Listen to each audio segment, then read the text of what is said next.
your help, we can continue to fight for freedom, reach new audiences, and bring important information to the public free of charge. This is not possible without your generosity. Join our quest for the truth and our freedom and donate today, telling it as it is. This is today's News Talk, The World Today. For The World Today, this is James O'Neill. Iran has rejected U.S. President Trump's accusation that it's pursuing nuclear weapons, calling his remarks false and misleading. President Trump warned in his State of the Union address that he would never allow Iran to obtain an atomic weapon and set a 15-day deadline for a deal amid increased U.S. military deployments. My preference is to solve this problem through diplomacy. But one thing is certain, I will never allow the world's #1 sponsor of terror, which they are by far, to have a nuclear weapon. Can't let that happen. Russia accused Britain and France of secretly plotting to transfer a nuclear weapon or components to Ukraine, specifically alleging a covert attempt to provide a French TN-75 warhead to create a dirty bomb. The claim, issued by Russia's Foreign Intelligence Service on the 4th anniversary of the invasion of Ukraine, was denied by Kyiv, London, and Paris as baseless disinformation. French and British officials dismissed the allegation, calling it an attempt to distract from Russia's actions. Former President Dmitry Medvedev warned that if Ukraine obtained nuclear capability, Russia would respond with non-strategic nuclear strikes. Moscow urged the United Nations to investigate. 7 civilians were killed and at least 10 injured in a Ukrainian drone attack on a chemical plant in Russia's Smolensk region, according to Russia's investigative committee. Officials said at least 30 drones were used, sparking fires and prompting school closures and possible evacuations. Russia's defense ministry reported 69 drones were downed overnight across multiple regions. Moscow has accused Ukraine of targeting civilians and critical infrastructure, while stating its own retaliatory strikes focus on defense-related sites. Ukrainian drone attacks on Russian border regions have continued throughout the conflict.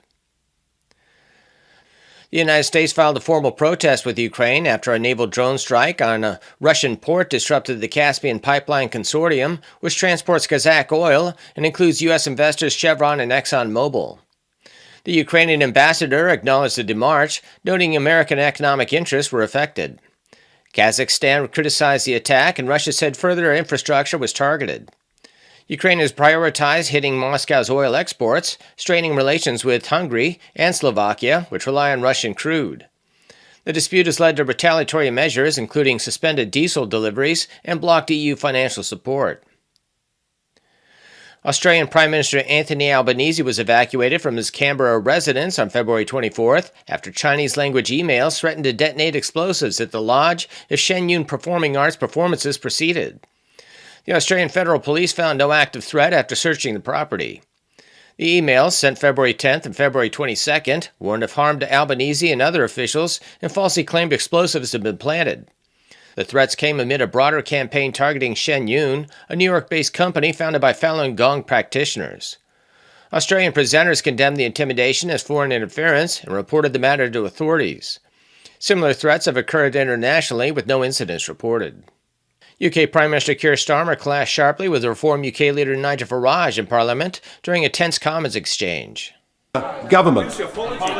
So maybe twice in one lifetime, he's going to be asked to leave his homeland. Can I ask the Prime Minister, for a government that is full of human rights lawyers, within and without, why do the opinions and human rights of indigenous Chagossians not matter to him at all? Prime Minister. So he has neither the decency nor the backbone to condemn a death threat to a member of this House, whichever party they are in. He doesn't have the decency or the backbone to condemn it and to sack the individual. This has been James O'Neill for The World Today. Right now, somewhere in Nigeria, there's a Christian family being persecuted. Those who are not killed are often forced to flee their homes. At Equipping the Persecuted, they're committed to reaching every affected area and help heal the deep physical and emotional wounds that have been inflicted upon them. But they can't help them without your support. So please visit equippingthepersecuted.org and donate today. Sign up for just $35 a month. It's a little over $1 a day, and you'll help rescue Christians who are suffering and provide security, medical care, food, shelter, and love. The situation is urgent, so I'm asking you to join in the next 10 minutes. It's a life of fear and danger for these Christians, but for just over $1 a day, you can change everything. Go online to equippingthepersecuted.org and make a difference in the life of a persecuted Christian. That's www.equippingthepersecuted.org. Hi, my name's Michelle Tankey and I'm the volunteer manager at the Lost Dogs Home. We've got 145 incredible volunteers that help us with a wide range of activities, including helping out in the laundry, taking dogs for a walk, doing activities with our enrichment program, administration, gardening, you name it, they're helping us around the shelter. Whether it's blowing bubbles to entertain kittens waiting for adoptions or even taking a dog for a walk, it's such an incredible positive impact on the animals. Volunteers are so important and special to this shelter because they support us in caring for thousands of animals each year.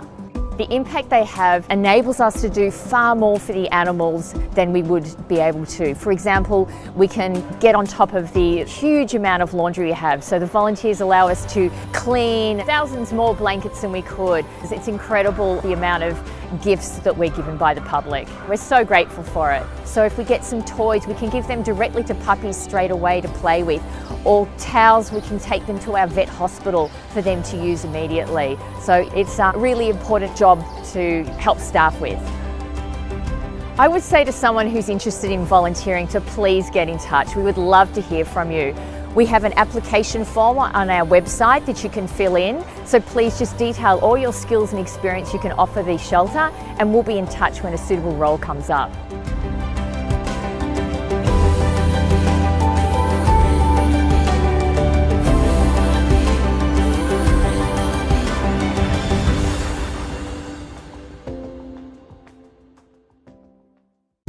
With your help, we can continue to fight for freedom, reach new audiences, and bring important information to the public free of charge. This is not possible without your generosity.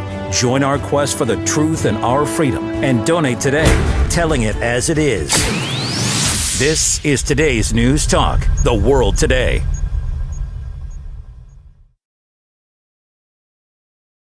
Where are we? There we are. A very good morning. If you're in the UK, it's 4:08, almost 4:09. No, hang on, 6:08 in the morning. Don't you go back to sleep, all right? You mustn't do that. In Queensland, it is almost 4:09. That part I got right. And in New South Wales and Victoria, it is 1 hour later, 5:09. So many are just heading off home. Drive carefully. Now, there is legitimate community debate about mass migration and its negative impact, especially if Australian governments pursue such a policy without taking into account infrastructure needs, housing, and local services, and of course assimilation and social cohesion. Now, this is what governments in many Western countries are ignoring. Don't worry about that. Sleep in tents. We'll make our citizens sleep in tents and give the others hotels. The question is why governments would work against the interest of their own citizens in pursuing such reckless policies. Drunk the Kool-Aid. Illegal and refugee immigrant inflows from vastly different cultural backgrounds have caused huge budgetary problems and serious unrest in the UK, France, Germany, and other European countries. Indian immigrants are not asylum seekers. Most are entrepreneurs, very clever people, or students with high skill levels who do make a significant contribution to our country. Shalini Bhasin migrated to Australia 20 years ago in her early 20s as a skilled migrant in her own capacity. She's a dedicated community leader and advocate, publicly speaking out in forums, public protest, and to all levels of government. With a background in Audit and Risk Advisory in senior positions at federal and state level, Shalini believes in libertarian principles and understands the urgency for reform to governance in Australia. It's a very good afternoon to Shalini. Shalini, how are you? It's a bit early in the UK, but they all should get up, shouldn't they? Tell them to get out of bed now. Good afternoon, Mike. Thanks Good for afternoon. having me on your show. And those people that are sleeping in right now in the UK, in Wake London, up. get Wake up. up, Come guys. on. Come on. Stop it. Just get up now. Of course, being in Brisbane, and I'm on the Goldie, it's very easy to get up early in the morning because it's a magnificent part of the world. Now, you gave a speech recently about Australians of Indian heritage. What was the context surrounding that speech? Okay, I was asked to present at this forum. It's called the Voting Matters Forum. It's been running for nearly 10 years in Tingalpa Hotel over here in our area. So I was called in to just represent the Indian community at the time when the first wave of mass migration rallies happened across Australia in Brisbane, Sydney, and Melbourne. And there was a sentiment, particularly against the Indians, even though the issue was big, mass migration, which many believe and is a serious issue and it needs to be addressed. But for some unreasonable reason, Indians, especially the Indian community, was just singled out, and that created a lot of confusion, a lot of unrest within the community, a bit of a friction we saw in social circles. So the Voting Matters Forum wanted to have a debate, and wherein they invited the three key speakers who had spoken at the rallies to come there, and then I was asked to present the Indian community view. And I believed there was a gap, an education gap, in understanding our particular community over here. So I thought it was a good opportunity to present some facts, some historical facts, some context in terms of Indian immigrants' contribution to the economy, to the society, the cultural cohesion, the background, the concerns. So it was a good 20 minutes presentation. And yeah, it's available on YouTube. And it's actually, yeah, a lot of people have reached out very positive after, based on that presentation. What are some of the common myths and legitimate concerns about, say, for example, Australian immigration generally? Look, Australian, some of them are like, people generally like to label, just, you know, brush past, migrants are responsible for everything. Migrants are responsible for there are not enough jobs, or the economy is not doing very well, or the infrastructure upgrades are suffering, or our social security payments are suffering. And all this is because we have too many people. But in reality, that is just that is a partial truth. That's not the full truth.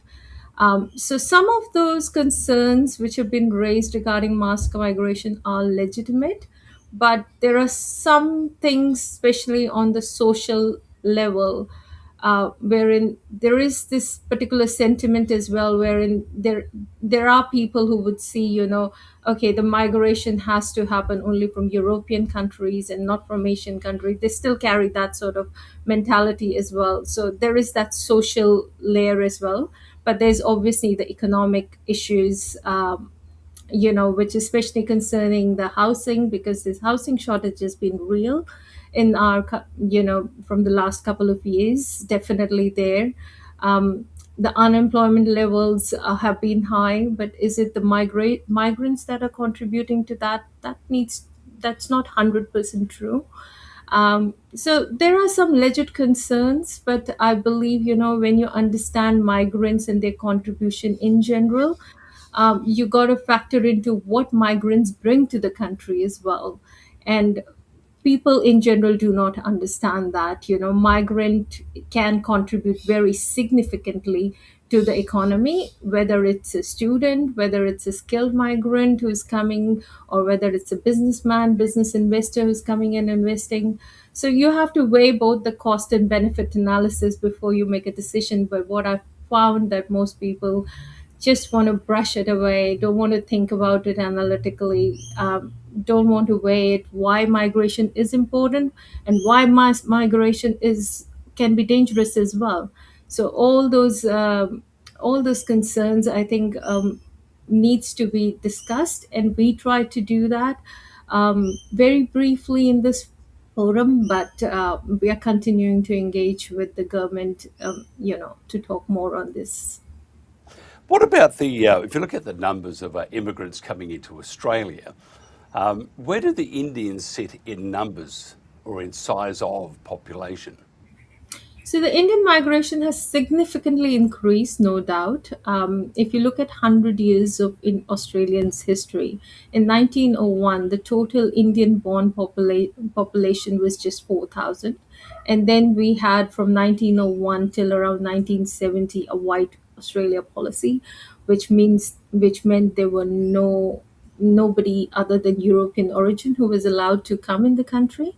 But since 1973, up till now, 2025, 50 years, we've seen these waves of migration.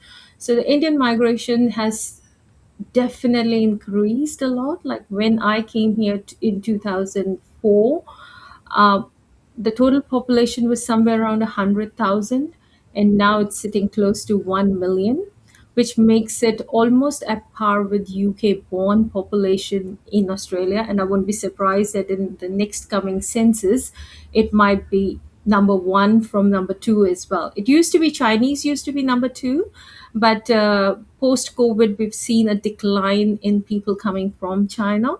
And also because the Chinese own population is declining and they have their own social issues. So we're seeing less people coming from China. But the wave of immigrants from India has soared, definitely. So their presence is very much felt in the society. And certain concerns, I mean, I can see why there are concerns, but I am a very positive person. So I see that there is opportunities for us to learn in this as well. It's pretty, Indians, very, very similar to Australians. You play our national sport being cricket. And when your touring or your Indian national side comes out to Australia, there's a lot of support for the Indian side, not only from the Indians, which is crowds. The grounds are always full, but the Australians also, would like to cheer on the Indians to a point. Not that you win the game, but that you've given it a good go. But as long as the Aussies win, it was fair dinkum, really great. So the Indians are very much part of Australia. You mentioned the Chinese. They go right back, to just after I think in Cooktown in Queensland they had a centre there for the Chinese when they came in, and then and same thing in another part of Australia, I think it was, but they went to the goldfields. But very much part of Australia, and then the Italians after the war, and the Greeks and the Turks and stuff. So we're a multicultural country, and India is. You are those that settle here are Australians, and we're very proud to be standing shoulder to shoulder. But there is a bit of dissent, isn't there, with people from, say, the Middle East at times. There's some dissent there, and there's dissent with very strong Muslim or countries that follow Islam. And again, a lot of it is quite unwarranted.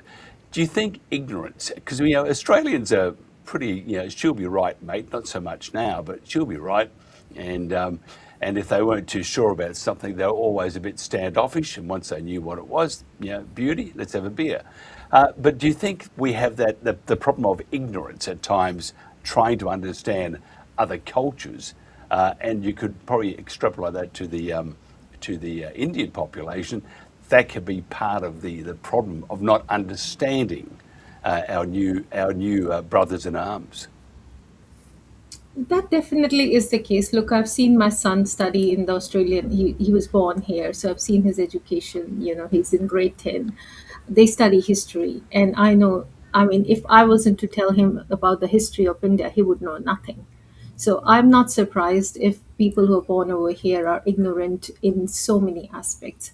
And and it's also the media needs to be blamed as well. Sadly, Australian media always projects India in a very negative sense. That has always been the case for whatever reason, whether it's a colonial legacy or whether it's a geopolitical factor, we don't know. But it's India is always shown in a negative sense, so the perception is not so good as well. But Indians in general are very, very sorry. I was trying to butt in. I don't mean to be rude.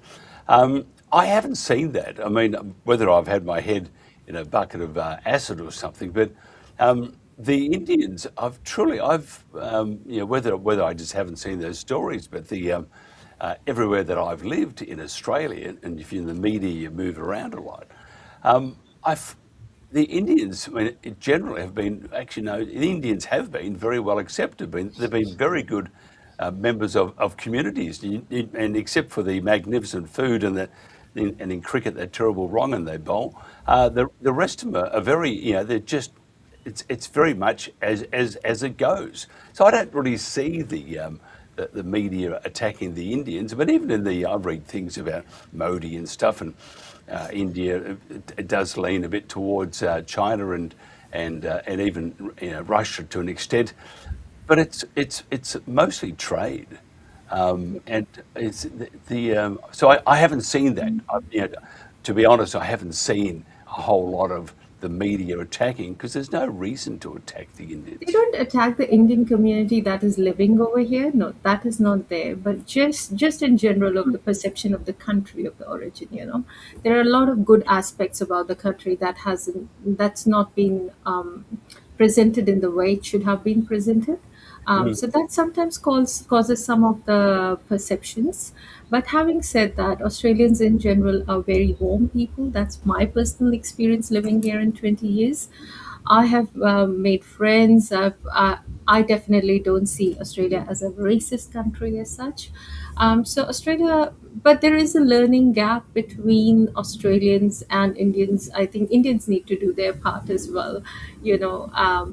Basically bridging that gap somehow between Australians and Indians as well. It goes beyond just the food and the cricket. That's been a great start, but Bollywood music is there. Then there are a lot of other things as well. I think we still have a long way to go.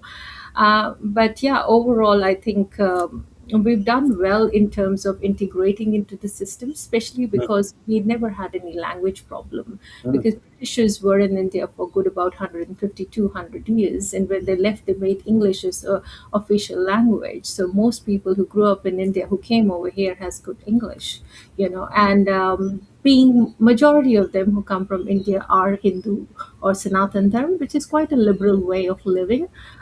It is not as compared to Middle East, or where they have their own little non-Western ways of looking at life.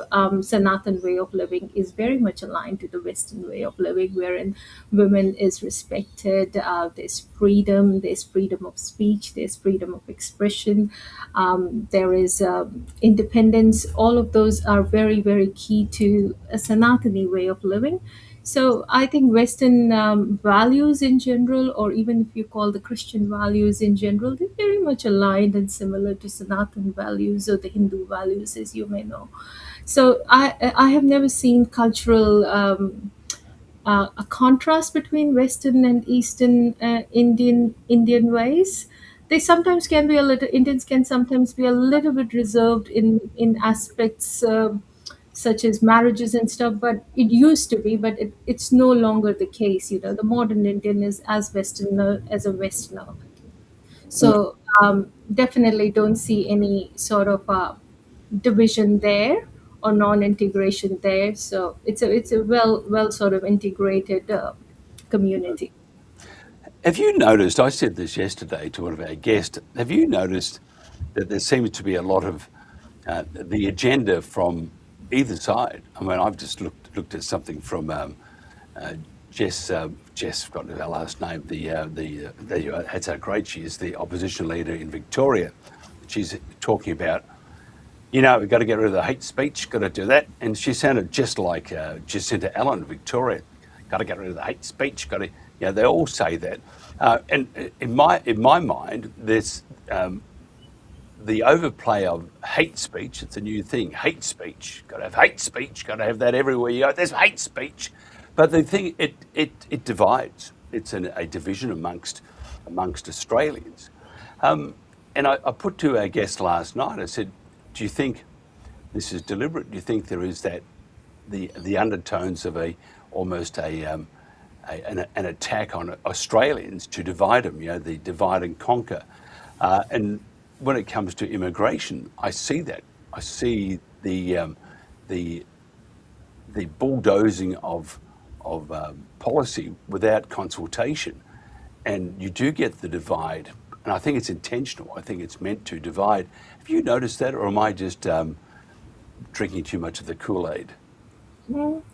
Look, when you have a government which has a Marxist or a socialist way of looking at it, they would like to see the society in classes. They would like to see as many variants of society as possible, and they like to play the politics around that.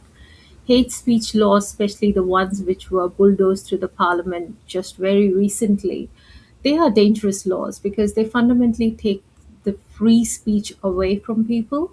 They create fear. They create over policing of how citizens behave. Protests are a fundamental protest or rallies or speaking freely in social media or in community forums or even in clubs. That's a fundamental right of every citizen. And by having these kind of laws wherein you cannot say certain things, okay, we say, okay, by putting the law, if your intent is to stop bullying, stop people, abusing others like that, if you're doing that, I think we have enough laws for that already. And in society, I believe, society has its ways of balancing itself out. So say, for example, you're in a pub and say if I go to a pub and somebody calls me, a brown bitch or a black something or something like that. I mean, I should, as an adult, as a citizen, should be capable of managing it.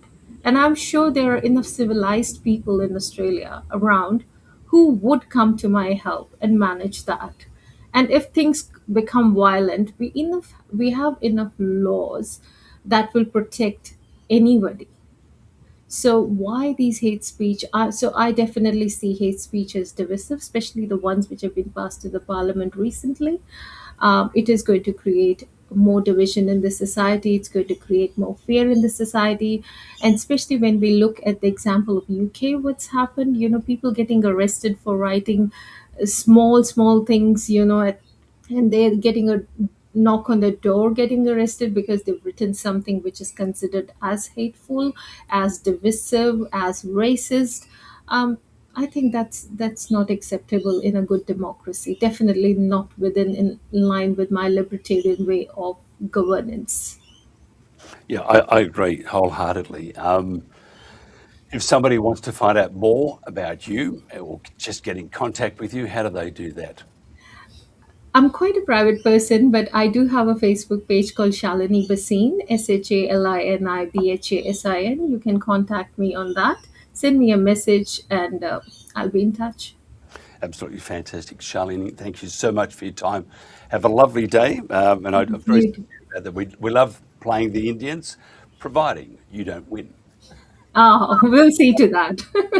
Thank you so much. Have a great All right. Thank you so much, Mike, for having me. Thank you. This is The World Today. What is Australia's deadliest predator? The one that hits with more than 30 Gs of force, strikes in under a second, leaves catastrophic injury in its wake. You won't hear it, you won't see it, not until it's too late. Australia's deadliest predator isn't found in the wild. It's on our roads. Speeding is the killer.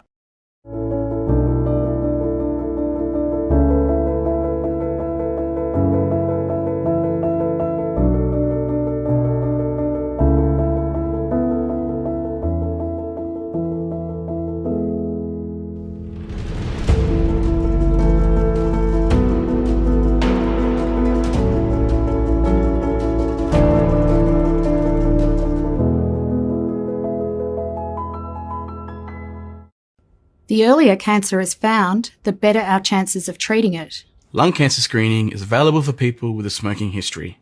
To find out if you're eligible for a free scan, see a doctor or a health professional. It could save your life. I want to be the best dad that I can be.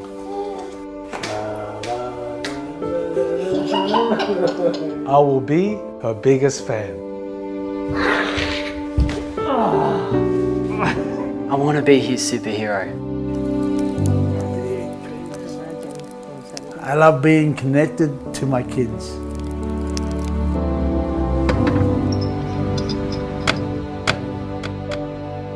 She means the world to me. It's going to be so much fun. I love being his dad and his best mate.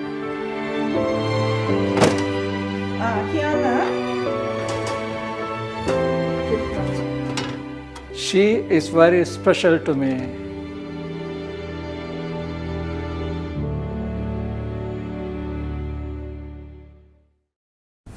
With the latest information and analysis of major events from around the world, this is today's News Talk, The World Today. As I've previously indicated, Albanese and his henchman, Tony Burke, appear to be hopeless, conflicted, and are not fit, in my humble opinion, to govern, and probably the opinion of many Australians. They should just be honest and level with the Australian people about the ongoing repatriation of ISIS brides and why this is government policy. If there are arguments that justify this decision, no less what the law says about the return of Australian citizens, let's hear what they are. The Australian public has a right to be concerned, and the government should address these concerns. If these people are not a threat, then it should be clearly enunciated. The hypocrisy of the Australian foreign policy towards ISIS is glaring and in direct contrast to what it was following 9/11, when the war was waged against this dangerous group. Since the embrace of ISIS by our allies, in particular Donald Trump, shouldn't we know why Australians and their children are being detained in this way in Syria? Now, Robbie Barwick is a long-time executive member of the Australian Citizens Party, that was formerly Citizens Electoral Council. He's the party's media spokesman, according to Robbie, the best-looking one there too, editor of the Australian Alert Service and presenter of the weekly show, The Citizens Report. Robbie, thanks for joining me. Thanks for having me again, Mike. Good to see you. Yeah, likewise. You haven't changed since last time, thank God. Tell me, the government's been running for cover over this. Can you just fill us in why? Because they're cowards. They're cowards on absolutely everything. See, if I formulate my view of the Albanese government, I wouldn't say that they're unfit to govern. I would say they refuse to govern. What they're doing is that they got elected on the end of one of the most unpopular governments ever, and with Australia embroiled in huge problems, mostly economic problems, things to do like the housing crisis, and they've barely touched the sides because they, like the Liberal Party, they will not take on the powerful vested interests who profit from the misery that the rest of us are going through. The corporate sector has never been more profitable in Australia, not the small business sector, not the real economy, not the people, but the corporate sector is raking it in, and they won't touch that. So they say they'll do these things and they just fiddle on the sides, and they're fundamentally cowards. And I've been involved in real policy debates that push Labor right to the edge, and then at the edge they won't shift because they're cowards. And you see that in this ISIS bride situation. They have strong grounds to bring these women and children back. The same grounds that Scott Morrison used when he was the Prime Minister, exactly the same grounds. The same grounds that the Americans, our allies over there, Mike, are asking us to do this. And that, to me, that's the most shocking part. Albanese is such a coward. He is not even putting out the argument that what the government, if they are trying to do it, I'm not even, to be honest, the stuff with is the government quietly assisting behind, I'm not even sure about that because he's such a coward. But his strongest argument is to say to the coalition and One Nation, Donald Trump wants me to do this. And he won't. But that's the fact. The Americans are asking us to do this. The Americans are asking every country in the world to do this. And one of the reasons that I have taken the position I have, and the Citizens Party has the position it has, is because if we let hysteria stop us from meeting the obligations that we have as a country to Australian citizens, we are undermining the rights of citizens for all of us. If it can be done to these people, it can be done to others. And unfortunately, the whole history of the war on terror, that has always been something that's happened. Hysteria about things to do with terrorism, Muslims, etc., has been used to push through laws that have impinged on the rights of all of us. Now, citizenship means something. You don't get to pick who's a citizen, right? Some of these people were born citizens. Their children are by extension citizens. And therefore the country that they're from has obligations. And there are ways to deal with the risks, if there are risks, but the rights must come first. And that's the part that Albanese is trying to duck out of sheer political cowardice. Yeah, he looks like, after a Bondi, he looked like, when you see a rabbit looking into the lights of a car late at night. Truly, that's the image I have. And they are cowards, and they're very slippery. They're not transparent at all, and they have I don't know whether it's a thuggery or whether it's an elite attitude or just being. It's a bit of both.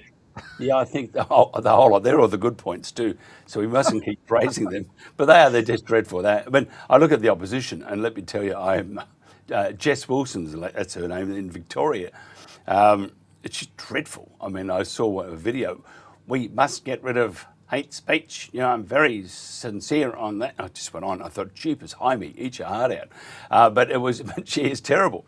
But back to Albanese, because he is the Prime Minister. Just off the topic a little bit, will he last the entire term, or do you think someone will stand up and say, I'm a better Prime Minister than you? I can tell lies better. Remember, the problem is Kevin Rudd's legacy in Australian politics. Kevin Rudd's legacy in Australian politics is he changed the rules of leadership selection in the Labor Party. So you cannot have a midnight palace coup against the sitting leader. The Liberals haven't changed that rule, and so they can change leaders quite readily. It's very difficult to change the leader of the Labor Party. So I do think he will be in there. The Liberals are going extinct, and they deserve to go extinct. Labor's behind them. They're going in the same direction, because both of these two major parties have been caught out. They created the problems that Australia is trapped in, and they're not capable of changing to address those problems. So there's a big political upheaval at the moment. My concern is that as Australian citizens are struggling to try and figure out what they need to do in terms of political support to make sure that the problems that are crushing them finally get fixed, some of these things get used as a massive distraction, right? So that's why the Liberals have seized on it, because it becomes it's easy to incite fear and hatred in the community, and they jump on it to use it as a massive distraction, and that's why Albanese is quite cowardly. And you're right to draw the comparison to straight after Bondi, because the same thing happened, and that's already blown up in the Liberals' face, by the way. But because although Bondi was Bondi, etc., one thing that I was totally disgusted by, and this is not so much in Albanese's defence, but what the Liberals tried to do to politicise it was unprecedented in Australian history, blaming Albanese for Bondi. Right? These were Muslim terrorists, Islamist terrorists who did this. It wasn't Albanese. But they did. But the Liberals did it out of desperation, pure political desperation, and it's blown up in their face. Albanese rushed to to please them, and he came up with these laws, which is why Jess Wilson's now talking about hate speech. We've gone and criminalised hate speech. We've gone further down the path of authoritarian law just because politicians are cowardly. They've got to be seen to be doing something rather than actually having a measured approach and say, how do we solve the problem? You know, we talked last time about the question of ASIO and its failings. And that is more about addressing the problem if they're prepared to do it, but they're not even prepared to do that. And so right now, Australian politics is dominated by a politicised issue, the ISIS brides and their children. And I just want people to understand that there's a broader picture here that you've got to pay attention to and try not to be hyped up by the way this is being politicised. Yeah, he's doing a disservice to everyone, including the women and children in Syria, isn't he?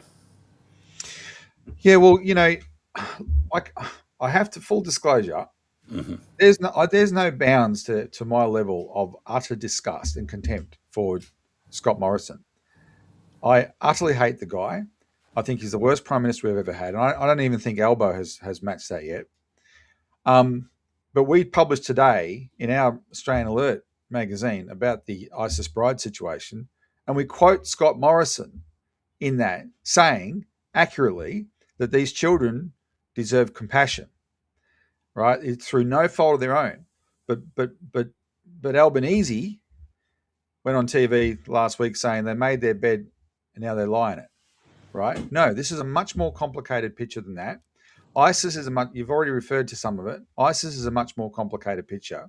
We've got politicians now in Australia that are politicising this issue, Mike, that are trying to whip up fear and hatred about women and children who cheered on ISIS overthrowing the Assad government. And you're a political guy. You would have remembered the contradictions at the time when there was a decade of assault on the Assad government, and through using all the typical propaganda. Remember, it wasn't a government anymore for its last 13 years. It wasn't the Assad government; it was the Assad regime, right? Because regime means when we use it in the West, it means it's an illegitimate government, and he's a butcher and he's a monster. And twice they claimed he used chemical weapons that nobody could ever prove. And to this day, they still haven't found his stockpile of chemical weapons, even though they've taken over the country for the last 18 months, right? Just like the weapons of mass destruction, it was all rubbish. And the people that they used to overthrow this government, the Defense Intelligence Agency of the United States in 2012, as early as 2012, the Defense Intelligence Agency warned the Obama administration, the Obama regime, let me call it that what they were doing in Syria was going to lead to the creation of an Islamic State. That's what Western policy was going to lead to that. And that's what happened. This guy who's the current president was sent in there by al-Baghdadi himself. Remember that name, the leader of ISIS? Sent him in there from Iraq. Yes, he later on split and joined Al-Qaeda and then this other thing, HTS. But he's now been embraced publicly by Donald Trump, by the British. I don't know quite what Australia has done publicly in terms of the current Syrian regime, because he's a dictator, by the way. We were told Assad was bad because he's a dictator. Well, the new guy's a dictator too. There's no elections. But unlike Assad, he was ISIS. He's a head chopper. He's a monster. That's the fact about this guy. What he did is deliberate and culpable and real and horrible. What these women and children did is nothing. Yet these politicians who cheered on that process of using ISIS head choppers to overthrow Assad are now trying to make us hate and fear these women and little kids so that they can win political points. And I'm not going to tolerate it myself. Mm-hmm. Let's talk about some of the and go through some of the issues of repatriation. Well, the first and most important issue is this. The head of CENTCOM, Central Command, the American Central Command, Vice Admiral Brad Cooper, is unlike me. He's a mild-mannered guy, and he's giving speeches at the UN. He's making videos to send to the countries of the world with this message: take your citizens back, repatriate them. We will help you do it safely, so there's no risk. So you got CENTCOM on standby to assist in this process of getting these citizens back. Now, a whole bunch of countries have already done it. And you're talking about countries like Kazakhstan, where they took back nearly 1,000. They had a serious problem. And among those thousands, not just women and kids, it's even some men they've repatriated, these countries. China, by the way, this little aside here, Mike, China has taken back at least 500. Now, why are 500 Chinese in Syria? Well, I'll tell you why. They're Uyghurs. They were terrorists. They were part of a thing called the East Turkestan Islamic movement that went and joined ISIS. That's the reason China had to crack down on terrorism in Xinjiang in 2017. And all the people who've made all sorts of accusations against China for doing so have conveniently buried the fact that China was dealing with a real terrorism problem as bad as ISIS because they were the allies of ISIS. And now China has had a successful de-radicalization program in Xinjiang. It's bringing back its 500. I've actually suggested if Australia is truly so scared of these 30-odd women and kids, ask the Chinese to take them back first through Xinjiang, go to put them through their de-radicalization program and then take them, because it's been pretty successful in China. I don't know how well that's going to go down, but that's my suggestion. So this is happening on a big scale. The country that's doing the most lifting here is Iraq. They just dumped tens of thousands into poor Iraq, and Iraq has to figure out how to repatriate them. And the Americans are saying, the genuine Americans, the ones who have to try and keep some security on the ground, saying, if you don't do this, you will be contributing to the next terrorism problem, right? Because these kids are fine now, but if you put them through living hell for the next 20 years, right, that's going to turn them into something. And they've been in hell, but they're little kids at the moment, right? So you can bring them back here. Now, in some cases, when America repatriated theirs, Donald Trump repatriated ISIS brides. Go look it up. When it happened, some of the women were arrested when they got back to the United States and charged with terrorism offenses. And they knew they were going to, and they preferred that over being stuck in these camps. These camps are hell on earth, right? So if they're willing to come back under those circumstances, if they've broken the law, and some of them may have, we'll do it. By the way, there's 2 women, Australian women, in those camps that are not part of this contingent we're called ISIS brides. They are in lockup in those camps. The people running those camps genuinely know who the terrorists are. These are truly radicalized women, these 2. Truly radicalized, still ISIS fanatics now, and they are locked away from the main population. They're not under consideration to come home, right? They're the real deal. The ones who we need to bring home are the ones who want to come home, because they have the right to, because they're Australian citizens. Tell me because Anthony Albanese says these people are a threat. Are they a threat, or is this again just Anthony Albanese being Mrs. Doubtfire? No, this is Anthony Albanese. Once he took the cowardly path, he has to now look tough and sound tough to justify not possible to justify his position, right? If you talk to plenty of experts, so you know who you might have noticed the biggest advocate here for these people coming back is the charity Save the Children. They're the ones that have been there to these places. They're the ones that have checked it all out. They're the ones that have been advocating for years. Why do we have a charity called Save the? Is it good to have charities? Is it good to have charities that save children, right? And the Australian people in this charity Save the Children are the ones saying, look, they're not a threat. Bring them back. And we have security. I mean, one thing we have invested in the war on terror, Mike, since 9/11 is massive security apparatus. We have that. There is no problem with being able to monitor these ones. There's ones in Australia since 2022, and the ones that came back since 2019. They're already here. We haven't been running around paranoid for the last 3 and 6 years saying, where are they? Right? That's not people. It's not like it's not the same as, you know, when neighborhoods get nervous because they hear a pedophile's been let out of jail and no one wants the pedophile living in their neighborhood, right? It's a different kind of security issue, and we haven't been doing it. This is a suddenly politicized thing that if the government goes down the opposition, what the opposition has said they're going to do with this bill next week, they will be introducing laws to criminalize people assisting other people in these circumstances overseas. And the problem with any kind of law you introduce under these circumstances, the way it's written is never, ever tight enough. They'll be introducing something that'll be too broad, be applicable in other situations, and it undermines the citizenship rights of all of us.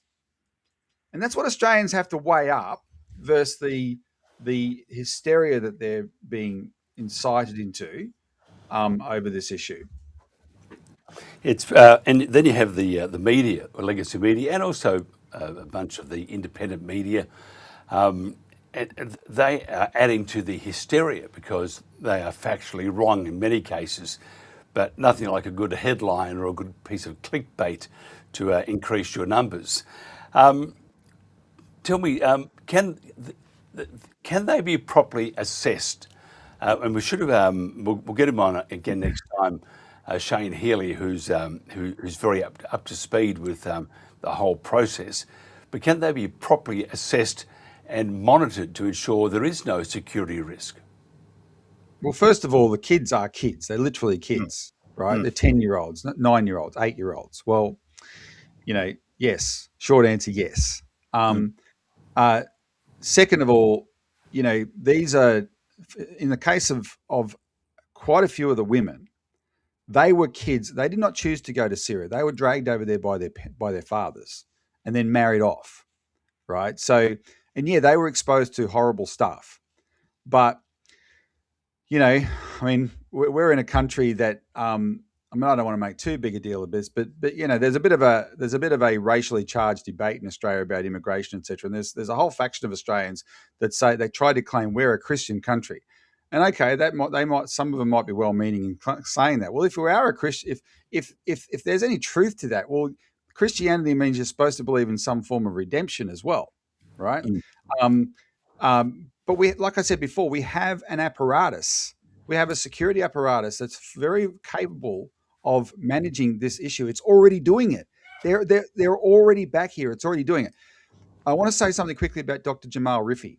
So here's the guy that's being demonized here because Albanese is claiming that he's not helping at all, right? But once these women got passports, then they have every right to, if they can pay for a ticket, they have every right to come to Australia and they have to be let in. They're Australian citizens. And you and I would not ever want to be knocked back at our own border if we're carrying an Australian passport, right? So he's right on that. So the question is, how do they get the passport? Well, they're being assisted by Dr. Jamal Rifi. And so he's a mate of Tony Burke's and he's being demonized at the moment. Now, I might have fallen for that, except I just read a book called Mosul by Ben McKelvey. And this is a journalist who wrote a book just before COVID that tells the story of Australia's fight, the way our special forces were involved in the fight against ISIS. And in telling the story, he gives the backstory to some of the more notorious Australians who went over there to join ISIS. And one of them was this character, Khalid Sharif. And Khalid Sharif was just an organised crime thug in Australia, in Sydney. But he was also, you know, a bit of a cover story. He was also an extremist Islamist. One of the things he did as an organised crime thug, he was a standover man in Sydney, but he targeted Shia and Alawite businesses because ISIS are Sunni, right? So he targeted Shia and Alawite businesses and he terrorised them. Now, the Sunni community, according to this book documents, the Sunni community in Western Sydney at the time was very afraid. They didn't like this. Like, they're Sunnis, but they're not naturally going to, you know, that in certain circumstances they may hate the Shia, but they're in Australia now. It's, you know, for almost all Muslims, it's bygones be bygones.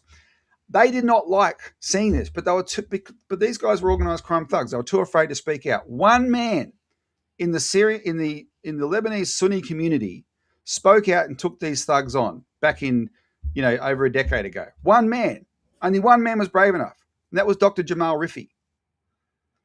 And now he's over there because he knows the situation back here in the community. He knows the situation over there, and he's doing his best to do what international law obliges Australia to do. And that's the other thing I didn't mention. Under international law, our citizens have the right of return. So he's doing his best to facilitate that. And as part of the media beat up here, that man is being absolutely vilified. And it's never as simple as as the media tries to lead people to believe. Yeah, sometimes Australians aren't a terribly bright species, are we? I mean, and I think that goes back a long time ago when she'll be right, mate, things will be okay. And we relied a lot on the legacy media, and such as newspapers and Channel 9 and 7 and all those, the ABC and all those. And so the information that many Australians are getting is quite tainted, and it's just not quite right. So the fear that is portrayed by generally Australians can be fed by the legacy media and a great deal of ignorance because I should be right. No, we need to actually start digging deeper. Just quickly, how do you think this is going to play out? We've got about 3 minutes left. Where do you see this playing out? Do you see any casualties, as in, say, politicians, for example, out here? And can you see this helping Pauline Hanson because One Nation is rocketing along in all sorts of ways? So what do you see? What's the lay of the land? Well, it's definitely helping her at the moment because the issue is the Liberal Party will never be able to out Pauline Hanson, right? So and Pauline, her brand is just to state things, state emphatic opinions, and she's never been in a position where she has to back up with detail, right? So she'll never have to explain, what are you going to do legally to stop this? That's not going to undermine citizenship rights for all Australians, right? She can just screen the headline. So of course that's going to help her. There is a bit of a pattern in Australia where you get this really intense, politicized issue for a while, and then we move on to the next one, right? The question is, what damage does it do in the meantime? So I don't think it's going to save the coalition very much. I'm just someone who's very my two issues here. I just hate and utterly despise the hypocrisy. I've been trying to expose Australia's complicity with ISIS for a decade. Fundamentally expose it, right? In 2016, the Royal Australian Air Force bombed and killed 70 Syrian Arab army soldiers who were in a pitched battle with ISIS. And we claim we were in Syria. We weren't invited into Syria. We claim we were in Syria to fight ISIS, yet we bombed the Syrian Arab army soldiers who were fighting ISIS. And then we said, oh, whoops, right? With all our technology, oops. We had the same goals as they did, and that was to overthrow Assad. And so just the sheer hypocrisy of having that position and then politicizing an issue where Australian citizens are being vilified, and the attitude is let them rot and die in that hell forever. And I'm thinking, these are little kids, these Australian citizens, where's our compassion gone? And I would do this for anybody. And the screaming matches I'm having with my friends, including my One Nation friends, who are trying to jump up and down about this and say Australia's under threat if they come back, etc. And I say to them, the difference between me and you is if it was your kids, I'd be doing the same thing for your kids as well. Australia has gone down a dark path out of fear and loathing for the last 20 years with this terrorism stuff. We mistreat refugees. We're mistreating these people. We don't care about genocide in Gaza and what's happened to our humanity. And that's where fear takes you. So let's grow up a bit and let's actually fulfill our responsibilities to Australian citizens. Robbie Barwick, always a pleasure chatting with you. Nice to see you motivated and a bit of fire in the belly. If somebody wants to find out more about you or just get hold of you, how do they do that? Citizensparty.org.au is our website, and we have a section on our website called Latest Updates Archive, and you'll see there's an article that'll be going up in the next day or so specifically about this with a lot of detail that gives you the backstory, the real backstory about the ISIS brides. And you can watch us on the our YouTube channel, The Citizens Report. How are you finding YouTube, by the way? They hate us. I could tell you some stories. It's like, oh my God. Anyway, they hate us. Look, unless you want to adopt a model like those old American checkout magazines, news of the whatever they're called. I had Elvis's alien daughter or whatever, right? That kind of sensationalism works on YouTube. If you want to have a serious conversation, well, good luck. Oh, it's just it's a shocker. Anyway, Rob, I'll tell you off camera one day. Robbie, thank you so much. This is The World Today. Coming up next, the Protagonists right here.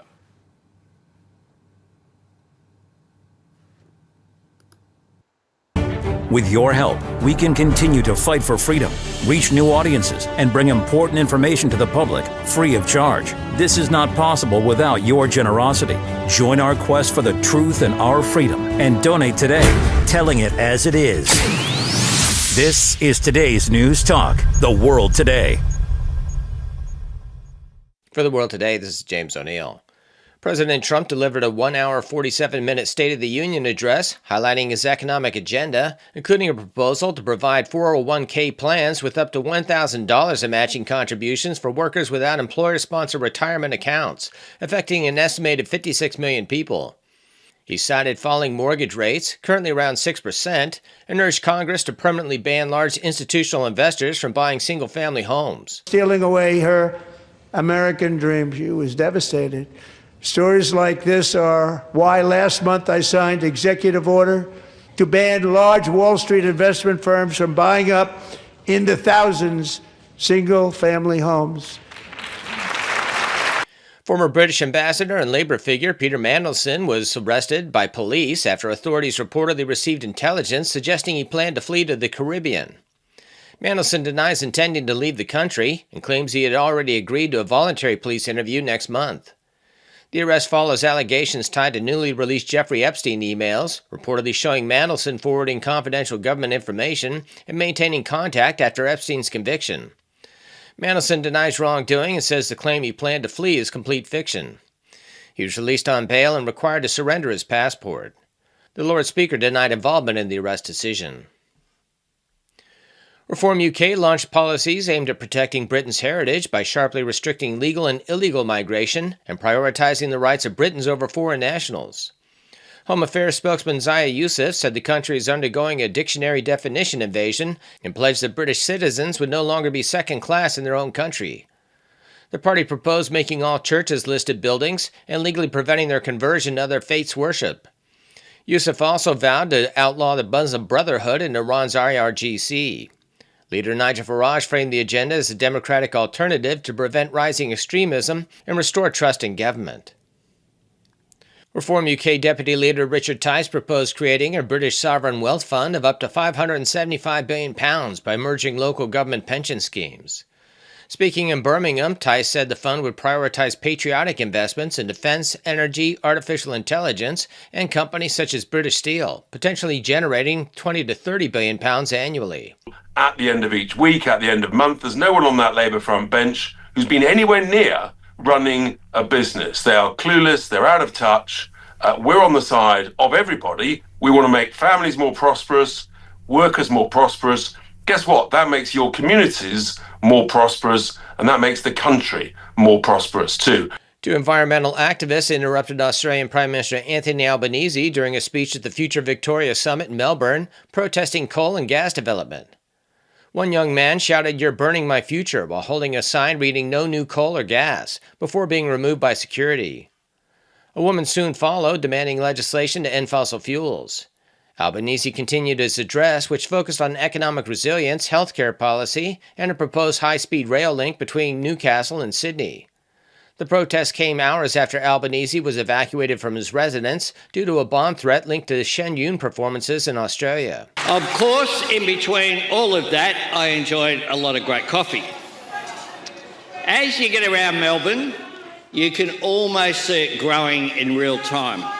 And you can certainly see why.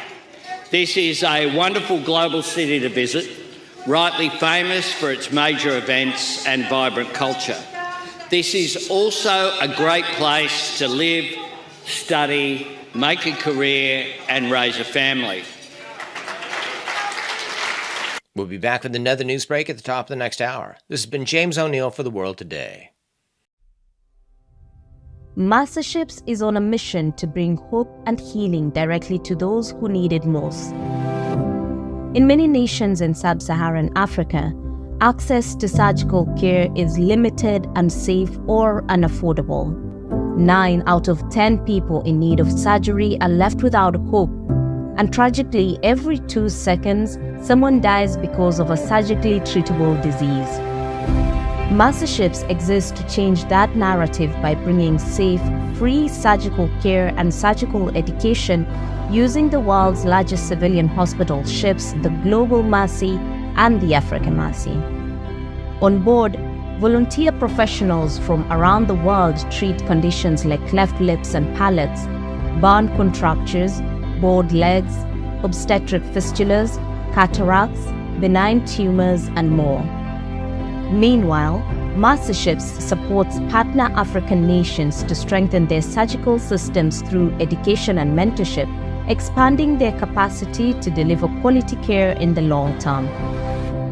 Over the past 45 years and counting, Masterships has performed more than 114,000 life-changing and life-saving surgical procedures, trained more than 53,600 medical professionals, and gifted services and material valued at over $1.8 billion.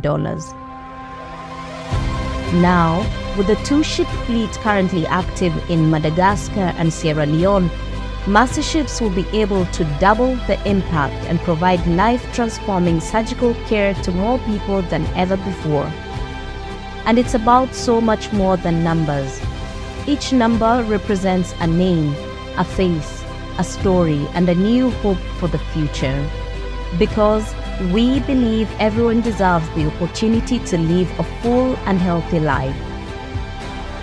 Through a global community of partners, donors, and volunteers, together we can change the surgical landscape in African nations today and in the future.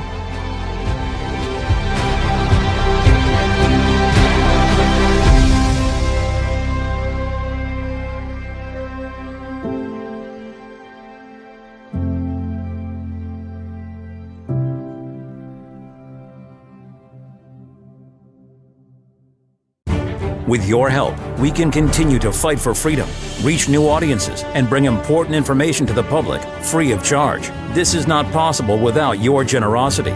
Join our quest for the truth and our freedom and donate today, telling it as it is.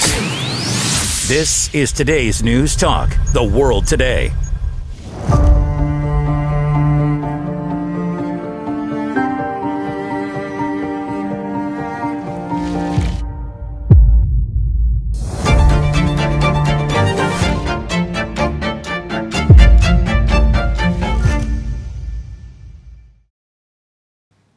And welcome back to The World Today and Protagonists. Thank you so much for your company. Now, hopefully we will have a clear explanation from our panel on the Greater Israel Project and if it is a reality today, not some vision of Netanyahu and his cabinet. The Greater Israel Project is explained in a recent post on X by author J.D. Hall as a territorial and theological vision held by a significant and growing faction of Israeli religious nationalists who believe that God promised the Jewish people a specific piece of real estate in Genesis 15. The boundaries of this territory, read literally, run from the Nile River in Egypt to the Euphrates River, which flows through Turkey, Syria, and Iraq. Everything between those two rivers belongs, in their view, to the Jewish people by divine right. Of course, were this to be realised, the current occupants would need to be subordinated, expelled, and dealt with in any such way as convenient. They would not be very happy, to say the least.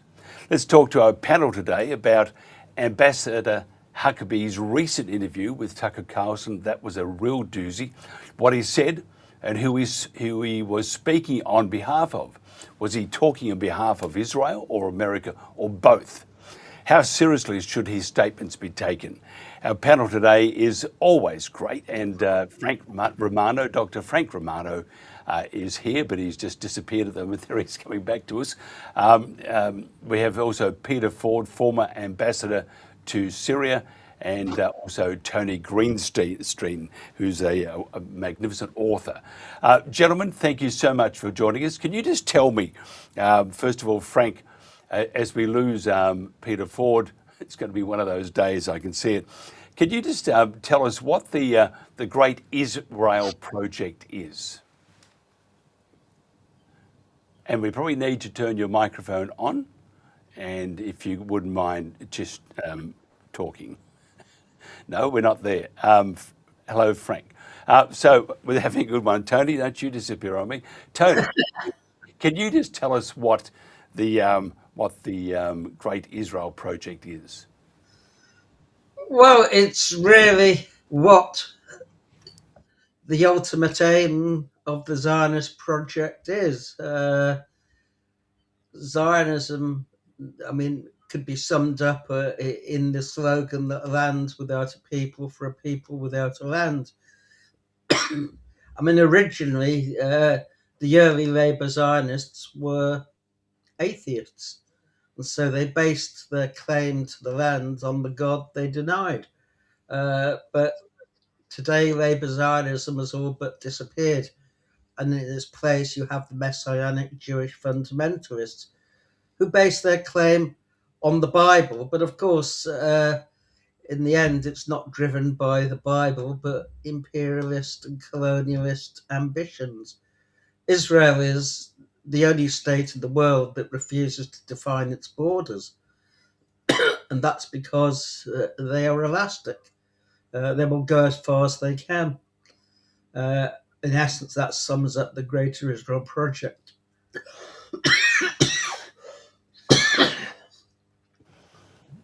We're going well. I'd say, hey, Tony, don't you disappear on us and go into the grave. No, sorry. That's right. It's terrible, isn't it? You can't stop yourself, and we're all watching you. And we do feel for you too. Peter Ford, thank you for joining us. I see that you're dropping in and out, so we'll just bear with that. Your knowledge is second to none. What's your views of the Great Israel Project, and how much of a reality is this? We've lost Peter again.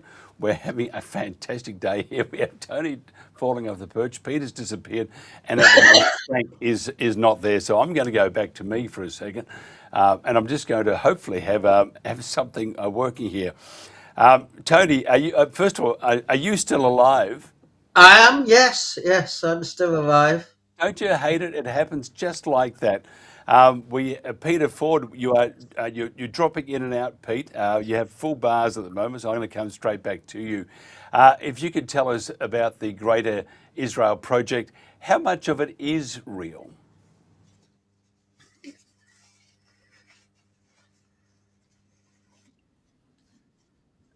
Well, as Tony just explained, it's an ideology which covers an ambition, a naked ambition to grab land.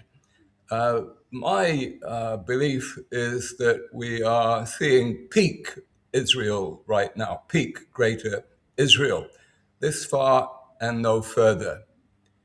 In many ways, it's been a fantastic last 2-3 years for Israel. Everything seems to have come off for them. They dominated Gaza. They were able to pulverize Gaza for years on end. They managed to launch a war, a 12-day war with Iran after many years of trying. They succeeded in dragging America into that war. They have America apparently poised on the cusp of another massive knockout attack on Iran. They managed to indirectly overturn the government of Syria. Everything seems to be looking very good. All Israeli ambitions seem to be coming true. But I believe this is the moment of peak Israel. And this week, in particular, with the talks due later today in Geneva between the American and the Iranians. I go out on a limb and predict that these will be successful. Now, there's a surprise. Nobody believes they will be, but I think the Iranians are ready to concede more or less everything that the Americans ask in terms of nuclear. Also, later this week, there's going to be a by-election here in Manchester, where I am. And in that by-election, one of the co-favorites is the Green Party, accused of anti-Semitism and striving. Now, this is cataclysmic for Israel. Israel has the information nuclear weapon of anti-Semitism at its command. And they've launched this anti-Semitism accusation at the Green Party, and it has been a squib. It has failed to detonate. This, again, is cataclysmic. Briefly, I'm ready to argue my corner that we're seeing peak Greater Israel right now. It's not going to advance further. Yeah, I think the whole thing. We're just going to just going to go straight to a full frame of me here, and go to Tony. But first of all, that territory we're talking about, by the way, includes all of modern-day Palestine, all of Jordan, Lebanon, Syria, significant portions of Iraq, the Sinai Peninsula of Egypt, chunks of Saudi Arabia, and Turkey as well. This makes up the sovereign territory of a dozen modern nation states, home to hundreds of millions of people. Tony, is this crazy stuff, if I can just bring you in? Well, it would be if what we're talking about is Israel colonizing that area, but it doesn't have the settlers to do that. It would die of indigestion if it did. What Israel is about and what its conflict with Iran is about is becoming the unchallenged hegemon of the region. And that's what its dispute with Iran is about. It's not about nuclear weapons, which is why Trump has expanded the menu of demands to include, for example, the ballistic missiles, because what happened in the 12-day war in June was that Iran proved more than capable of resisting, and it did severe damage to Israel, and that was quite unexpected. So it was Israel that sued for peace. If you remember, Donald Trump was going to wipe Iran almost off the map, but the rhetoric changed as the reality changed. And the other thing is not to have to support groups like Hezbollah, Hamas, and the Houthis. So the question is, what will happen next? I don't know whether I go as far as Peter as making a prediction, but it's quite clear to me that Donald Trump is having almost second thoughts. He's already been advised by his chief of staff that this is a risky venture, and he's very wary of, if you like, breaking the mold in the Middle East. And all the Arab states and Turkey are certainly urging him not to go ahead because it could unleash demons that he doesn't yet realize in terms of the militias in Iraq and elsewhere. And it may bring down some of those regimes. So it's the United States has brought its firepower to bear in the Middle East, but that is in order to bring maximum pressure on the Iranian regime. But I would assume that the Iranian regime will refuse to negotiate about the ballistic missiles because the demand to abandon its ballistic missiles and limit their range is, in essence, a demand by Israel to be allowed to attack Iran without suffering any consequences, and they would be absolutely mad to agree to any such limitations. And likewise, if it cut off support for its proxies in the Middle East, then again, it would be weakening itself unnecessarily. As regards the nuclear question, then Iran has always declared it's not seeking a nuclear weapon, and there's no evidence that it has, but it wants to be in a position to do so if the worst comes to the worst. So we have these negotiations. I don't know whether they'll be successful, but I do know that Trump is very wary of launching the attack for fear of what the consequences may be. I mean, it's a law of unintended consequences, and you simply cannot predict what will happen as a result. But the Greater Israel Project isn't Israel literally taking over that area.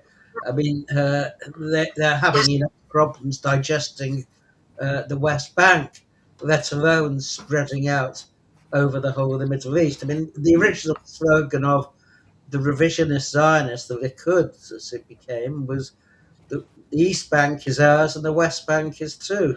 I don't think anyone seriously thought or envisaged going into Saudi Arabia, Iraq, and so on. Although, of course, we know that Israel has invaded Syria. It has no respect for international borders, and it will do whatever it can. But it is heavily dependent on the United States, and the United States has regimes in the region that it doesn't want to see destabilized and overthrown. So there are all sorts of different factors that Trump has to weigh. I mean, for all his bombast, Trump can be quite careful and cautious when it comes to it.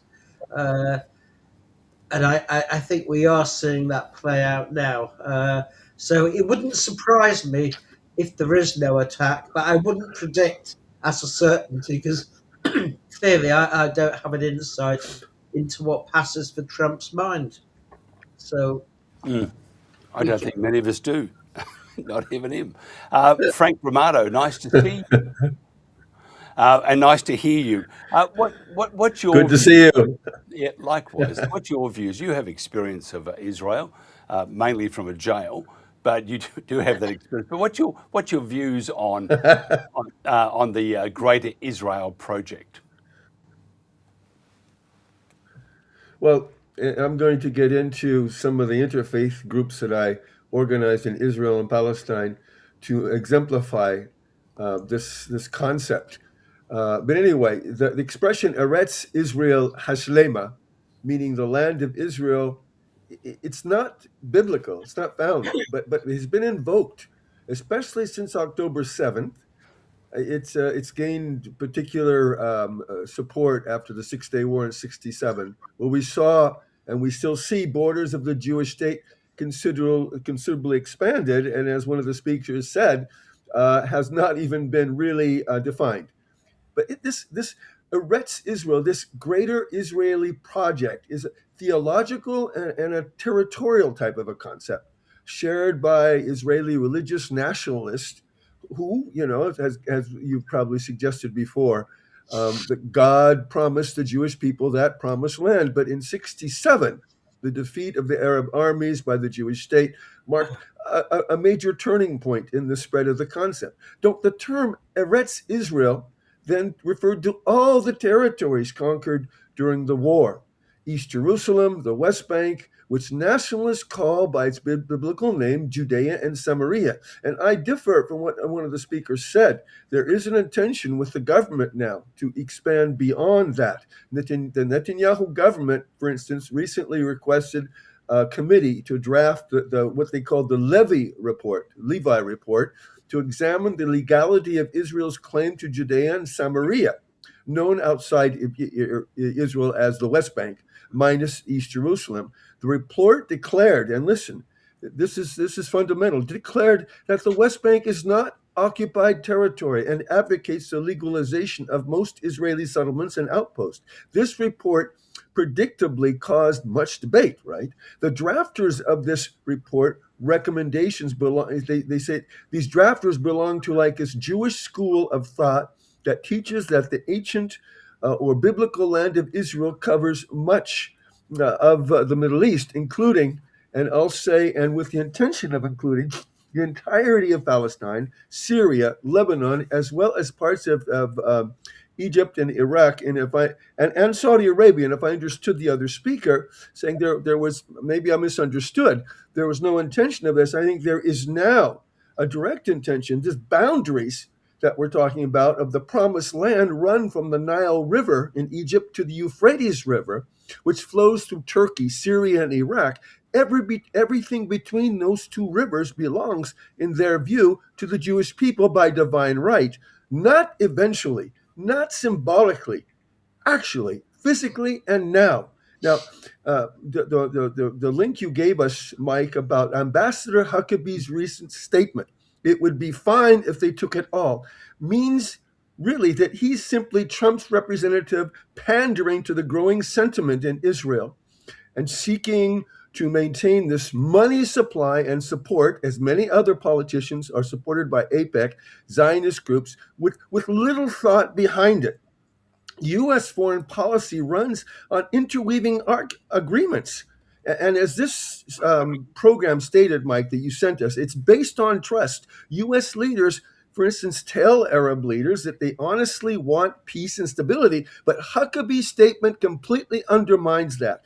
And in line with Huckabee, and this is where we get to the Israeli government, Smotrich has stated in 2023 that the greater Israel, that includes Jordan, that Jerusalem is destined to expand to Damascus. He even dared express that Israel should be governed like under King David. And he's currently the administrator of the West Bank for the government. So his hand is on the pulse there. And Ben-Gvir, also member of the Israeli cabinet, has said he believes in Smotrich's Eretz Israel and regularly leads marches of ultra-nationalist settlers onto the Al-Aqsa compound, the third holiest site in Islam, right? And provoking a civilizational religious confrontation, what he is trying to accelerate. Now, Daniel Weiss, one of the most prominent settler leaders in Israel, said, without blushing, we know from the Bible that the real borders of the greater Israel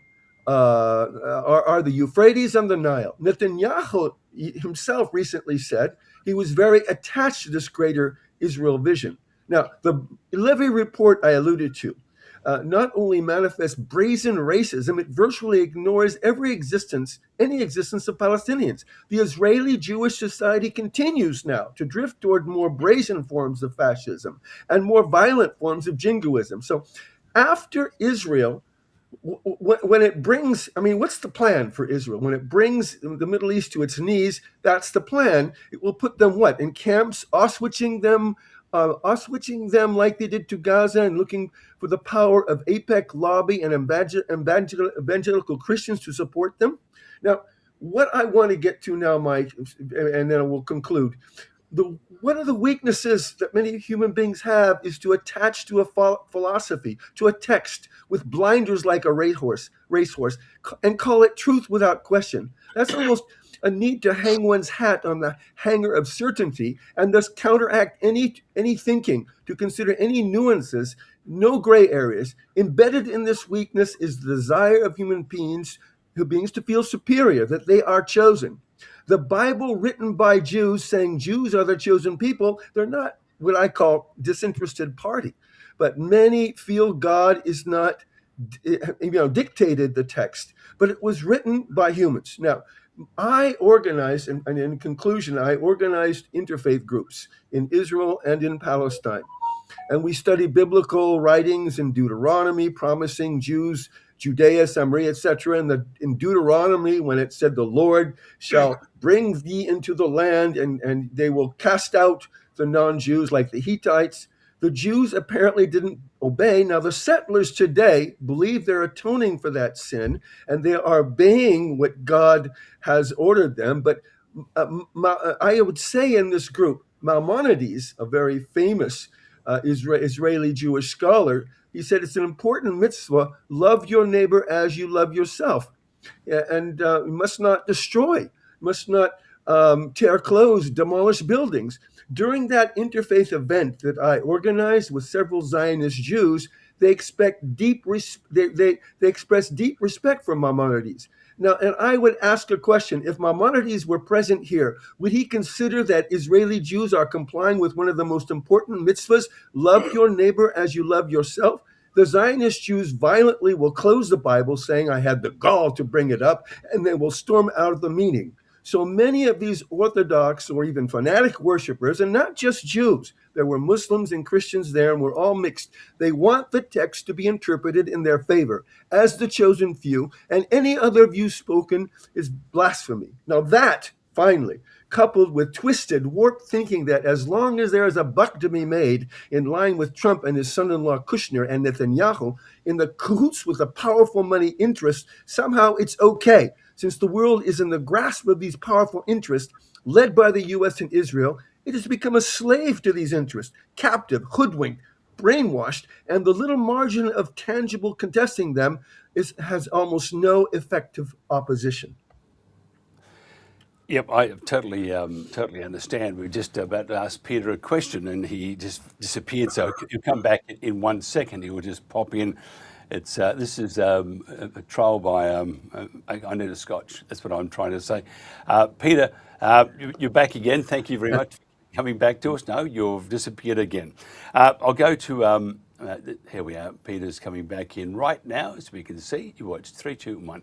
Hello again, Peter. You heard most of what Frank has said. What's your Tony? What's your views? Well, theology can justify anything. Theology is there, if you like, to rationalize and to justify what are, in the end, your own economic, political, imperialist interests, if you like. And I think we have to understand that. The Bible can be used to interpret and justify virtually anything. The Zionists, of course, pick up the book of Joshua, who slaughters everyone in sight. But there are also many other parts of the Bible which say, welcome the stranger. But Zionism chooses particular passages to justify its project. And I think we need to be aware of that. And who controls Israel in the end? Upon whom is Israel dependent? The United States. And the United States certainly doesn't want the Middle East set on fire. And that, I think, is why Trump is being cautious. He may attack, I don't know, but he's clearly going to weigh things up and to see where they go. Israel would have a problem with the greater Israel that the land of Israel allows, which is, as Frank said, from the Nile to the Euphrates and up to the Litani, which is simply this, that there are 7-8 million Jews in Israel. Half the world's Jews have displayed no interest in emigrating to Israel. Don't forget, Israel's supposed to be the state of the Jews.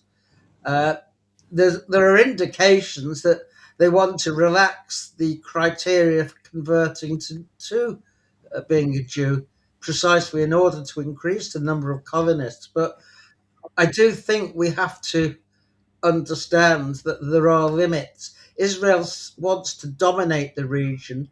It is, in essence, the projection of the United States power in the region, or Western power in the region. So we do need to see it as that. And Israel has its limits. And I think, I tend to agree with Pete that we may be seeing peak Israel. The further it goes, the more weak it can become. And if in fact it engages in a prolonged battle with Iran, it could come off second best and suffer extreme damage. Remember, Iran is one of the largest states in the world. Israel is pretty small by comparison. So the damage that Iran and its ballistic missiles can do can be quite out of proportion in comparison with what can happen in Iran. And so we need to bear in mind what will happen if events spiral out of control. But I don't think we should, if you like, think that this is somehow guided by theology. After all, Jewish theology for centuries held that Jews were exiled from Palestine precisely because they had fallen into sin, they had disobeyed God. The Christians, the Catholics in particular, believed that they were the successors to the children of Israel, and they pulled out passages of the Bible where Jesus said this. So you can interpret the Bible any way you want if you want to. You take your pick what you want. I think we're in for a turbulent time in the Middle East. We've had a frozen, if you like, political edifice throughout with brittle regimes which did not rely on their people's support. Saudi Arabia, Syria and Assad, the Gulf Sheikdoms, Egypt, which is one of the nastiest police states in the world, incredibly repressive. So we may see the logjam breaking, and that may not be, in fact, that will not be to the advantage of the United States. So, for all the manic declarations of Trump, in the end, the US ruling class will determine what is and isn't in its interest. And Israel could also get too big for its boots, don't forget. And sometimes it has to be squashed down. So I wouldn't take what Smotrich and Ben Gvir say as Israeli policy even. I mean, they are madmen, of course, genociders of the worst type. I mean, there's nothing good that can be said about these people. That doesn't mean that they are going to lead Israel into declaring, if you like, the third Armageddon, as it were. Because at the end of the day, let's understand that Zionism originated as a Christian Zionist project. The Christians hoisted it on the Jews, not the other way around. Often, I often tell the story that when the Lloyd George War Cabinet agreed the Balfour Declaration, the only person to vote against it was Sir Edwin Montagu, the Secretary of State for India, who was its only Jewish member. Jews were not in favour of Zionism because Zionism said they didn't belong where they were living, and most Jews were quite happy living where they are. And that's still true today. So I wouldn't therefore base our view on the Middle East on what Zionist declarations are. I imagine, I mean, they're not going to settle, I don't think, even the southern parts of Syria seriously. But they will intimidate, they will bomb, they will destroy, they will try to fracture the states around them and divide them into their ethnic components. Divide and rule has been the old imperialist tactic, and that will be the case in Iran as well as Iraq. Of course, we've seen as divided in many ways into its ethnic components. It's no longer a unified state, and Israel is happy for that to be, but that can also have consequences, such as the growth of the Shiite militias there. So I think everything is up for grabs at the moment, and I think you'd be a brave person who makes a prediction as to where the dice will fall. Peter, where do you think, you're here, don't go please, where do you think we'll end up, just following on from what Tony has just said? We're not having a good day there. So, Frank, your turn. Where do you think we will end up? Just following on from what Tony has said.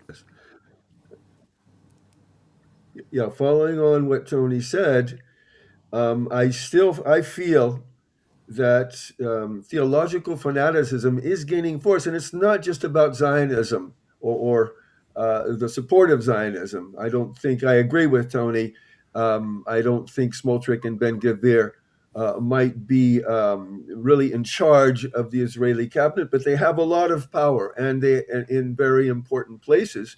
But let's look at the fanatic Muslims and Christians. Look, Huckabee, who made that statement, is an evangelical Christian. And he also believes in that theological probably approach that Jews must return to the Holy Land before the second coming of the Messiah. So we have theology that has a lot of leverage in this area. I think maybe perhaps more than we think. I've spoken to a lot of Muslims about the chosen few, and they believe the Quran says that yes, it used to be the Jews as the chosen people, and the Christians also, but the Muslims have taken over since the Jews and the Christians have followed the wrong path. So they feel they are now the chosen few. So we have this approach in many of the fanatic and orthodox approach in many of the religions, but I believe that the theology is starting to gain leverage, and this is very dangerous because again, because it's interweaving with politics, it reaches people's hearts, closes their brain, makes them, like racehorses with blinders, and this creates, type of emotion that explodes. And so I believe there is a great deal of this, and we need to counteract this with programs as yours, Mike, with discussions like this. We have to see where we are right now in our beliefs. And so I believe, yes, it's we are in a very vulnerable situation right now in the Middle East and in the world. But I think with discussions and somehow counterbalancing the powers like the Israeli-American military-industrial complex that seems to be controlling the world and making decisions, economic decisions, in spite of the people, such as what's happening in Gaza and the West Bank, that we need to counteract that with knowledge and with concerted efforts to show that Israel and the United States that they cannot continue this, somehow organizing the people.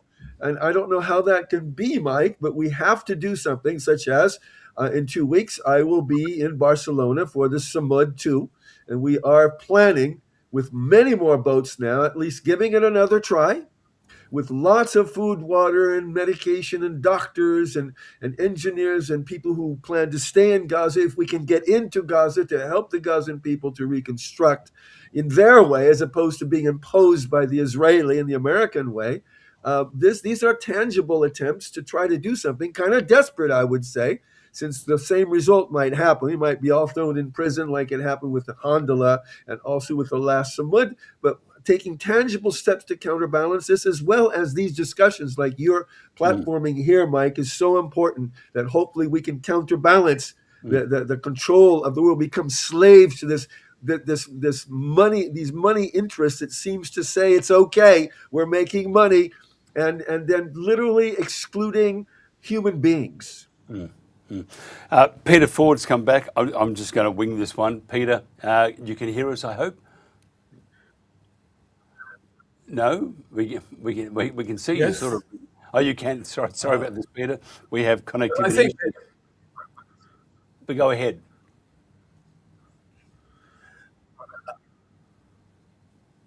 Sure.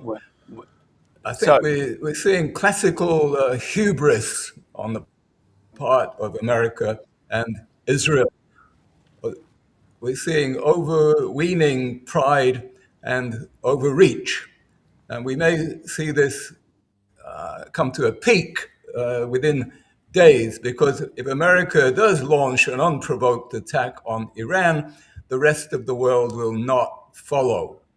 And that includes the British government, which is already paying a heavy electoral price for having aligned itself previously with Israel and for having followed weakly in the footsteps of Trump's America. Anyway, I don't think that Trump will be quite so stupid as to launch this unprovoked attack. If he does, he will reap a whirlwind in terms of blows to the world economy. He will lose the Gulf countries. He will lose many of his MAGA supporters. I don't think he's quite that stupid. And the last bout with Iran showed that Iran had a capacity to deliver heavy blows, which this time, if they happen, will not just be blows on Israel, but also on American bases. And Trump does not want body bags coming back to the USA. So I think we're seeing peak Israel in other areas. Its enemies have taken heavy blows, but they're still standing. Hamas have not disarmed in Gaza and will not disarm. What are the Israelis going to do about it, having failed for over 2 years to disarm Hamas? Hezbollah are weakened, but they're still standing up and still play a major role in Lebanon. And above all, Iran is still standing. The 12-day war showed that Iran didn't need a nuclear capacity to have deterrence against Israel and America. It was Israel and America who were pleading for peace after 12 days. And this is why I say Iran is ready to give up the nuclear. I think they just want some face-saving solution. Iran doesn't need nuclear to have deterrent capacity.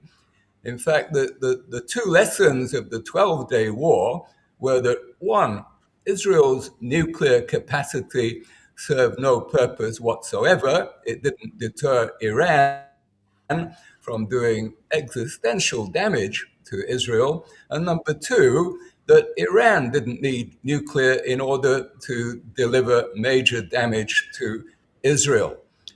Iran is the last country in the world that needs nuclear, and I include civilian nuclear. Iran has oil, gas, hydro. It does not need any kind of nuclear program, and they would be very wise to take a lead and just give up on the whole thing. But they cannot give up, as Tony, they cannot give up their ballistic and hypersonic missiles. Peter, I just want to ask you your views on Huckabee's comments on Tucker Carlson. It seemed highly inappropriate, and one was wondering which side he was batting for. What were your views on Huckabee's comments? We've just we've just lost him, isn't that great? He's coming back to us, so hopefully we're going to... there he is, Peter, you've come back to us, and that's great to see you. What was your views as a former ambassador to Syria? What was your views on Huckabee's comments on Tucker Carlson? As you disappear, I'm going to give up. Tony, what do you think of Huckabee's comments on Tucker Carlson? Well, I mean, Huckabee is, if you like, a mad Christian Zionist. But he's only representing himself. That isn't the United States policy. I mean, it would destroy every relationship the US had with its Arab allies, and the United States has a lot of vested interest vested in the Gulf Sheikdoms and Saudi Arabia in particular. So I don't think we need to take Huckabee too seriously. He's a mad Christian Zionist who Trump put into Tel Aviv. It doesn't mean that Huckabee determines United States policy. There are cooler heads in Washington who are responsible for how US policy is formed. But Israel obviously has its own interests, but it's utterly dependent on the United States. It could not have fought a genocidal war in Gaza without the backing and the weapons and the support economically of the United States. So that is the limits of the so-called Jewish state. And we're living in a time when the world order itself is being turned upside down. I mean, the historic alliance post-45 between the United States and Europe, as embodied in the NATO pact. I mean, Trump has done his best to upturn it with his threats to Greenland and Denmark, which are really quite unprecedented. And also his talk of annexing Canada as the 51st state. So we are living in different times, and they're not particularly rational times. And we don't have someone who's rational at the head of the United States administration. I mean, that's so much so that the Supreme Court, which he's handpicked almost, delivered a 6-3 verdict on his tariffs.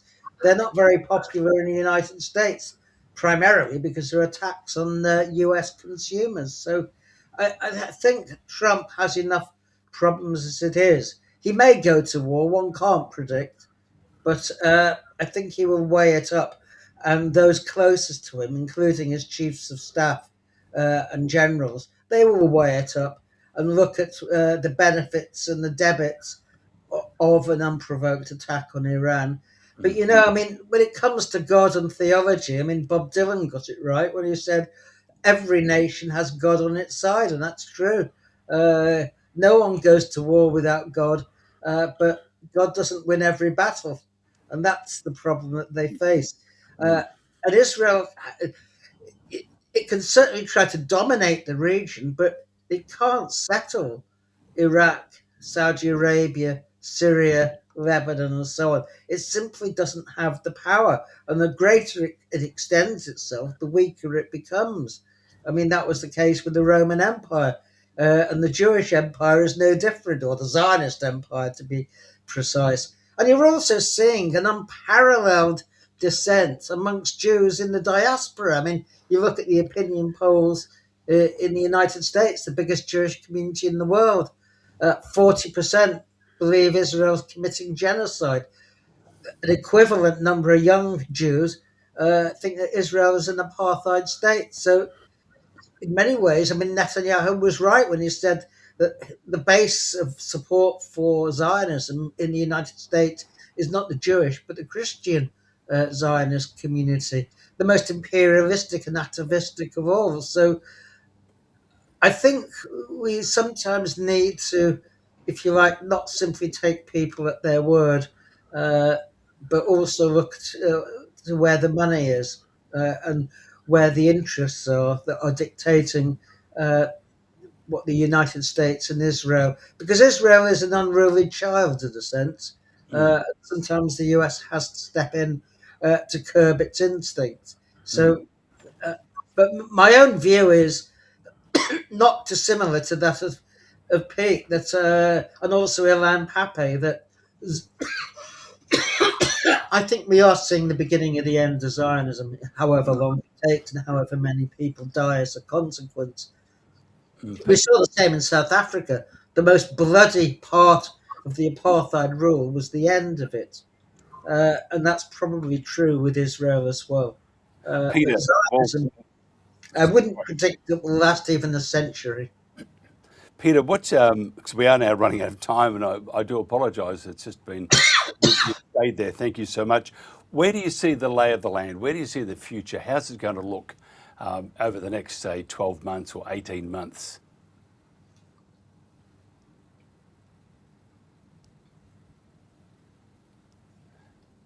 Hello, Peter.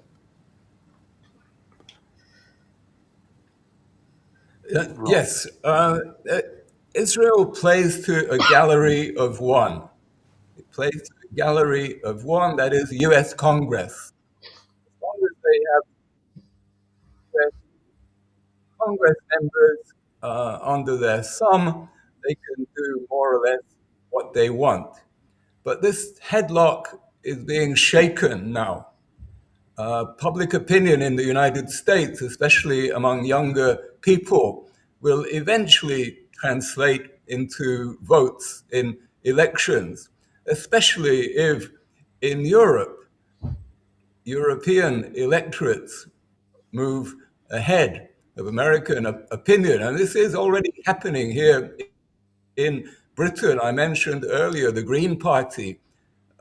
This is cataclysmic for Israel, and this is a party led by a Jewish man. He's virtually untouchable. He can't be smeared as others can. In any case, smearing the Green Party is just water off a duck's back. They thrive on it. And this is a sign of the times. A similar thing is likely to happen in America itself. And when this translates into votes at congressional elections, it's game over for Israel. Frank, where do you see the lay of the land? How do you see the next 18 months? Well, I see, what the other speakers are saying also is we need to see through Trump's gymnastics. Of course, following where the money is, that's his name of the game, and real estate, as he says, real estate is my big thing. But I really think his threats to take over Greenland, perhaps making Canada the 51st state, and then the intimidation against Iran, it's a strategy that he has. And we have to see through it. It is a bullying strategy that he's used even before he became president as a businessman to bully, to threaten, and not even intending, for instance, of bombing Iran or intending of taking over Canada or Greenland, but to get something from it. And we saw that as soon as that 12-day war, almost as soon as it started, it almost ended. And the United States clearly welcomed a peace agreement, thinking it was going to get something from it. I think this is part of the plan. But if we follow what's happening today, I'm not sure if this is, even though we see the end of these empires are coming, we don't know when or where. Israel is still extremely powerful. And let's face it, I live in Europe. And in spite of all the rhetoric of, people and the public opinion empathizing with the Palestinians, and even these governments like France and England and Germany recognizing the state of Palestine, there's still a constant flow of arms arriving in Israel to enable Israel to continue its power there, continue a power in the West Bank and Gaza. So following the money, following the power is still well entrenched. And I think we're in, as Tony says, and I think Peter's definitely alluded to, difficult times, but I don't see any different in these difficult times that we've had before, except we have in our leadership some clearly questionable thinkers, such as Trump and Netanyahu, and they kind of relate, they react emotionally often and with power-mongering eyes. And this could lead us into a very difficult international situation. So we need to be careful with this. And hopefully in these countries, the people will be informed enough that we have to replace these leaders before they do lead us into a catastrophe. Yeah, I thoroughly agree also. We have run out of time. Peter, I apologise. I really wanted to continue this discussion. We'll get the issues fixed up. I sort of think I know what it is. That'll be fixed up beautifully. So if you'd all be so kind as to, we can do an extension of this, because I think there's so much to talk about and there's just not enough time. Frank, if somebody wants to find out more about the great Dr. Frank Romano, author and Middle East analyst, how do they do You're that? so kind, but I'm just doing what I got to do. You can find just Love and Terror in the Middle East 5, and you can find that in my latest edition about my activism in Palestine and Israel. And just go Frank Romano in Palestine, Frank Romano Samud, or Frank Romano Handala, and you'll be able to find me. And hopefully we can continue this discussion with the viewers. Contact me, especially through my publisher, and we can continue this discussion, and I'd be very happy to do so as well, Mike. That is very kind of you. Always love you, Frank. Peter Ford, who's just disappeared.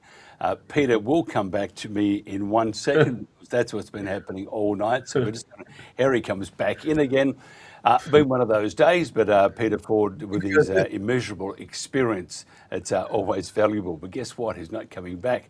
So, Tony, we'll go back to you in the moment. If somebody wants to find out more about what you do. Well, if you want a copy of my book, Zionism During the Holocaust, then just email me at tonygreenstein104@gmail.com.